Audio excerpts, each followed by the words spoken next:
Hi, it's Dwyer, gamblersadvisory.com, dwyervip.com, on Roku, Dwyer Boxing, and Sports Talk. Remember, the opinion you should follow should be your own. Just consider this video to be a second opinion from a complete stranger online.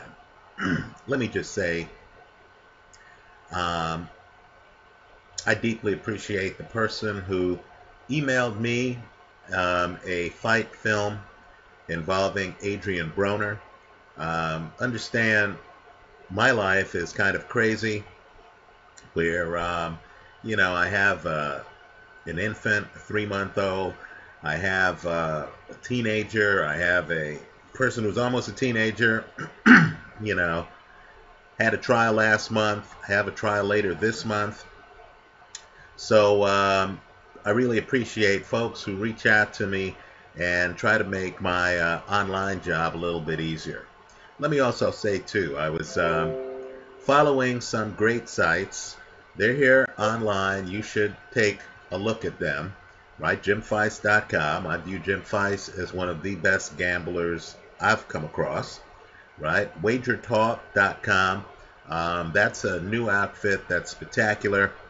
This week, Jim Feist, believe it or not, actually visits with Wager Talk. Scott Spreitzer, another guy who I respect deeply, his work, right? They actually have multiple segments, right? Marco D'Angelo, Bryant Leonard. That's an excellent site. You need to look at that site. Now, let me say this. In this week's show, and they're talking NFL football. In this week's show, they actually talk about people who work 8-hour days who are trying to beat the point spread, right? Now, at Dwyer Sports Betting, let's just say I've had a winning week all 4 weeks of this NFL season betting against the point spread. But they make the point that that's hard to do, right? You really need to be a professional gambler looking at point spread action, being able to differentiate sharp moves from steam moves to really kind of get a leg up on the casino. I need to have people realize that this is really a hobby for me. I actually have, a small business I'm trying to run in the background here. And so sports for me, just understand, I'm not a full-time professional handicapper. I've had some success. I'm going to continue gambling. I really ended up here online just trying to make videos so that friends could see. We were talking gambling, and, everyone wants to say, hey, you didn't make the right call beforehand. So I was just trying to get online so I could say, look, this video's dated. I made this pick beforehand, and somehow I attracted a lot of people in just one of the sports I watch, boxing. So I appreciate people who send me stuff. Just understand, sports for me is kind of like my off switch after the rest of my life. And I truly enjoy gambling on sports, and I'm glad you're along for the ride. Now let's talk about the NBA. And this is really a note to myself.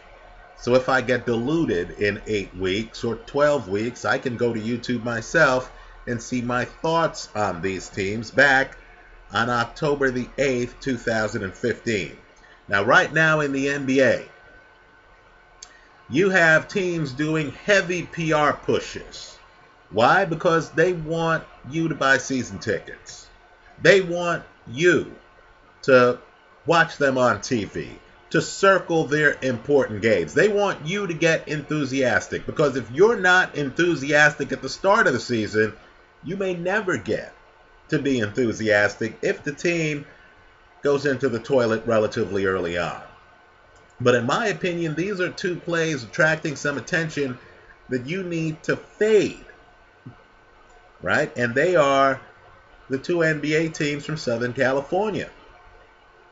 Let's talk about the obvious team to fade, the Los Angeles Lakers. Now, I know you're hearing that Kobe's healthy, right? I know you're hearing about D'Angelo Russell, their first-round pick, right? They picked him early. And how, he has a gift of seeing the court. I know you're hearing that Randall, their first-round pick from last year, is healthy. He's coming back, right? Let's just say this. Byron Scott played with Magic Johnson. Right? Byron Scott has already told D'Angelo Russell, you're not Magic Johnson. Right? Russell looked shaky in the summer league. Right? He's a young guy. Let me say this too. Not everyone matures at the same rate. I've looked at some Russell interviews that have been cringeworthy. Right? I'm not sure if this guy who left school early, and keep in mind, I'm someone who actually advocates that athletes think about leaving school early. Right? I'm pro-athlete. But this kid, to me, might not be ready for the bright lights of Los Angeles. Right? Trust me, I know about the bright lights of LA. I used to live in Marina del Rey years ago. Right? Let me say this too. One of the biggest problems with the Lakers is that some of the best basketball minds on the planet are Laker alumni. Let me name 3 of them. Jerry West, who quietly behind the scenes has been advising the NBA champion Golden State Warriors, right? Who used to be the architect of the Magic Johnson Laker dynasty, right? Jerry West, in my opinion, one of the best basketball minds on the planet. Magic Johnson, right? People forget that Magic Johnson used to actually coach the Lakers for a brief period of time. Now, Magic is a multimillionaire. He's a guy who has a lot of big-time ventures, right? He's part owner of the Los Angeles Dodgers, for example, and they're in the playoffs, right? Well, you know, Jerry West, Magic Johnson, and Phil Jackson, right? A modern-day Red Auerbach, are all guys with a Laker pedigree. And yet none of them are involved in big decision-making with the Lakers today. Folks, that's a red flag. Right? You need to look at the Lakers and you need to realize that Dr. Jerry Buss is no longer with us.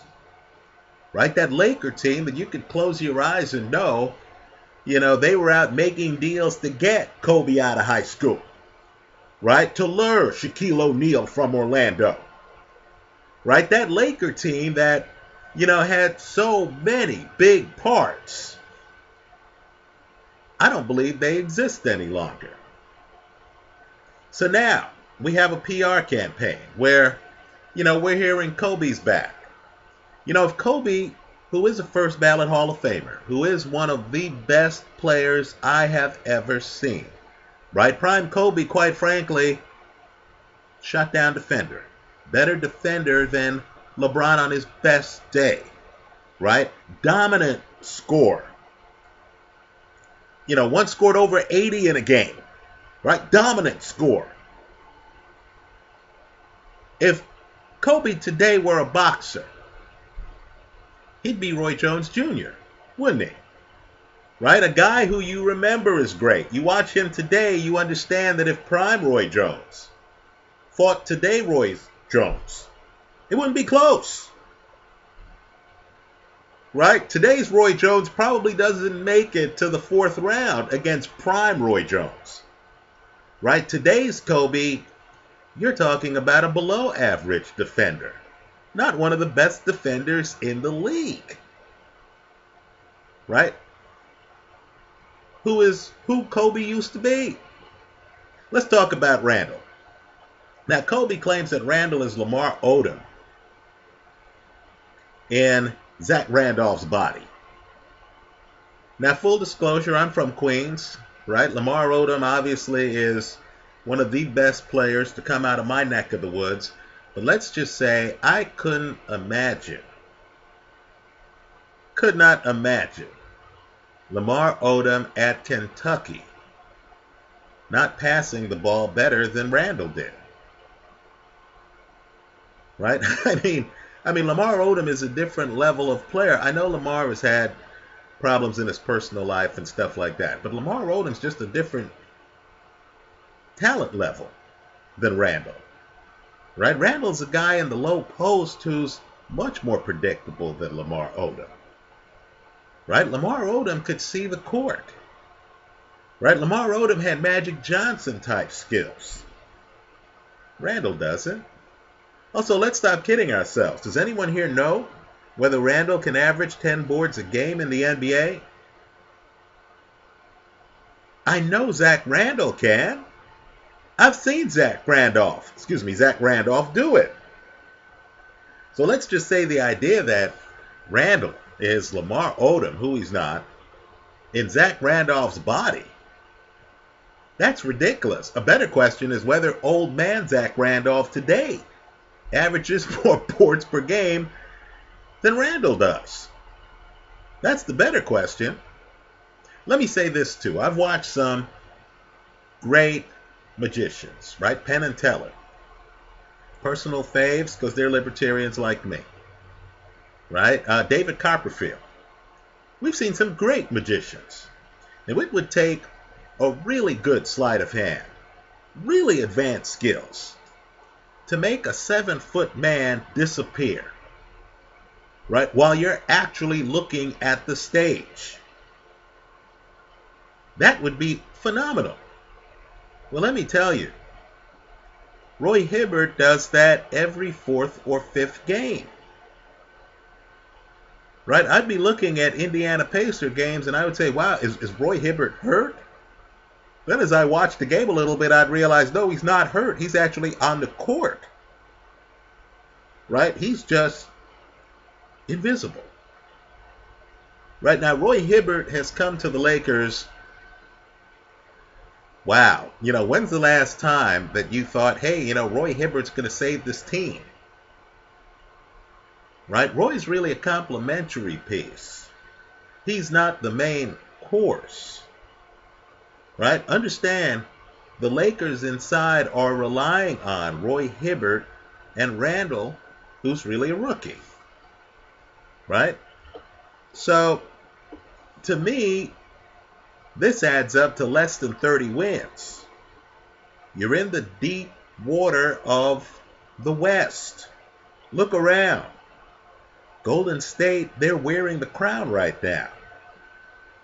Look around. I would argue the best team in the West. Hell, the best team in basketball are the San Antonio Spurs. Best big man in the game. Trust me, it's not Roy Hibbert. That guy, Marc Gasol, plays for the Memphis Grizzlies. By the way, his sidekick on the Grizzlies is Zach Randolph, who we're talking about. Right? To me, this Laker team is going to drown. Now let's talk about the Clippers. This is a little bit more controversial because everyone's smiling. I can't see an interview these days with Doc Rivers where he's not smiling unless he's talking about Mark Cuban, right? Everyone's smiling, everyone's optimistic, Clipperland, everyone, oh, it's so LA, everyone's happy, everyone's intrigued, right? I'm sure if I talked to one of these agent types in LA, I'd hear that they view the Clippers as creative and all this other stuff, right? Well, just understand, the personalities don't fit, right? They just don't. Something's wrong when DeAndre Jordan, who's been with the team for years, who's been in front of one of the more loyal fan groups in basketball. Understand, Clipper fans are different than Laker fans. These are the fans who know that the Lakers have one of the biggest histories in the NBA, who know that the Lakers have had legends, both long ago, George Mikan, right, Wilt Chamberlain, Kareem, and recently, right, Shaquille O'Neal, Kobe. And these are the fans who then decide, you know what, rather than root for the machine, rather than root for Goliath, I'm going to root for the startup. Right? I'm telling you, Clipper fans, until recently, until the raised expectations of the, post Blake Griffin, right? Clipper fans would celebrate making the playoffs. I used to go to Clipper games. I can tell you, back in the early 90s, you'd show up at a Clipper game, there'd be many empty seats. And I remember back then, at several games, looking courtside and seeing Billy Crystal. He'd be there. Understand, the Clippers were a rebuilding project then. Billy Crystal was there then. That's the kind of person who attends Clipper games. Now, DeAndre Jordan knows that it hasn't been this good in Clipperland since forever. Right? He knew that the Clippers had the kind of firepower where they could go toe-to-toe with San Antonio. Hell, they beat San Antonio. Right? The year before that, by the way, in the playoffs, they beat the Golden State Warriors. Now, knowing all of this, having one of the best coaches in the National Basketball Association, Doc Rivers, knowing all of this, DeAndre Jordan signed with the Dallas Mavericks. Let's get real. Something's wrong in Clipperland. Everyone's smiling now. Everyone's happy now. If you really believe that DeAndre Jordan wasn't having problems with the Clippers, that there were doubts all over the place, why then would Doc Rivers and Blake Griffin and Chris Paul barricade DeAndre Jordan in his own crib to prevent him from leaving to sign with another team? Now, DeAndre Jordan wants to be a bigger part of the offense. You know what? He has one of the best point guards in the NBA. What, Chris Paul didn't or doesn't have enough faith in DeAndre Jordan's offensive skills to give him the ball in the low post? Think about it. Why hasn't DeAndre Jordan gotten more offensive touches with a great point guard? With a point guard as head coach? Because there are doubts about his game. Let me say this too. Chris Paul. Hey, I love the State Farm commercials. I really do. I love Chris Paul in interviews. Is the Chris Paul who you're seeing in interviews the same Chris Paul who's a co-worker? Right? All I'm saying is I believe Chris Paul, who's really the on-the-field general, right? That's who the point guard is. He's the boss on the court. I really feel that if you're a basketball player, Chris Paul is the boss you don't like. Right? Chris Paul is one of the reasons why DeAndre Jordan wanted to leave the Clippers. He's a taskmaster. Right? Strong personality. A-level personality. Now let's think about Paul Pierce. Right? I'm telling you, Paul Pierce grew up in LA. Right? He knows LA. He's a A-type personality. He and Doc Rivers won a ring when they were with the Celtics together. Right? Paul Pierce is so alpha that when he was visiting with the Washington Wizards, right, he's barely there, the guy actually starts talking out against big-time Wizards, like John Wall, who was the first pick in the draft, picked by the Wizards.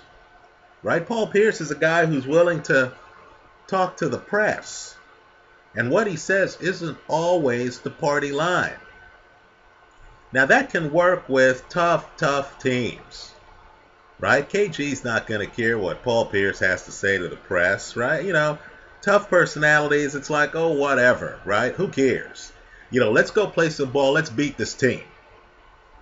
You and I know that sensitive personalities like DeAndre Jordan are going to care about what Paul Pierce has to say.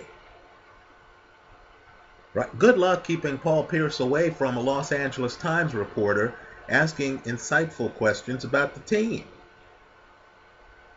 Now let's talk about the new additions. If I ask for a top 10 of controversial figures in the National Basketball Association, guys who could go south in a locker room, right? Guys who are so committed to their three-point shot, even though the numbers don't support their commitment, that they're going to disregard what the coach has to say to launch that three-point shot. Right? Two of the guys on that list would be Josh Smith, who's now with the Clippers, and Lance Stevenson. Guys, think about it. Houston went deep in the playoffs last year. You would think that Houston, with James Harden, Dwight Howard, right? You would think that Houston would want to make sure that they keep their core so they can take that next step, get in the NBA Finals, win the Finals. Why is it that Josh Smith is no longer a Houston Rocket? I thought he and Dwight Howard were boys, right? Obviously, Houston has some ambivalence about Josh Smith. Why is it that Josh Smith got released by a team? The team got nothing, didn't even trade him. They just released him, cut him loose. Right? You know, I've watched games where Josh Smith has gone long stretches without hitting a three. And let's say it hasn't been because of a lack of three-point attempts. You want to see over 100 three-point attempts with less than 23s made? Take a look at Lance Stevenson's three-point shooting performance from last year. Folks, that's the most recent data we have. Now, how are Josh Smith and Lance Stevenson on a team with Jamal Crawford going to contribute to a healthy three-point percentage with the Clippers? You could imagine taskmasters like Chris Paul deciding, I'm not giving the ball to Josh Smith in this situation because I can't have him jack up a three and wreck our game. Let's also talk about the structural defects. We mentioned three-point shooting. Josh Smith, Jamal Crawford, Lance Stevenson. Wow, that's bad three-point volume. Well, what about free throw shooting? Is DeAndre Jordan going to get to 60% free throw shooting? Is Hack a DeAndre no longer going to be a viable strategy for opposing teams? So my point's simply this. I'm not saying the Clippers don't win a bunch of regular season games. But if you're a futures bettor, oh, you got to be kidding me, right? I mean, this team is going to, leapfrog the Warriors? This team's going to deal with LaMarcus Aldridge, Tim Duncan, Tony Parker, and the rest of the San Antonio Spurs? No. I don't believe so, right? There's a chance that by January, DeAndre might say, hey, y'all promised me more offensive touches. Where's the ball? Right? There's a chance that by January, guys are saying, hey, man, Josh Smith, when are you going to stop hoisting these three-point shots? There's a chance that by January, Paul Pierce says to some guy, look, man, I'm really surprised by Lance Stevenson's lack of focus. Right? The Clippers, that's a higher wire act than I believe the public believes. Right? Clippers look to me like a playoff team. No question about it. The Clippers just don't look like a deep playoff team to me. Anyway, that's how I see it. I'm fading Southern California in the NBA this season, right? I question whether the Lakers get to 30 games, 30 wins, and I question whether the Clippers improve on last year's playoff performance. That's how I see it on October the 8th, 2015. Let me hear from you. I hope you leave your comments in the comment section to this video. Thanks for stopping by.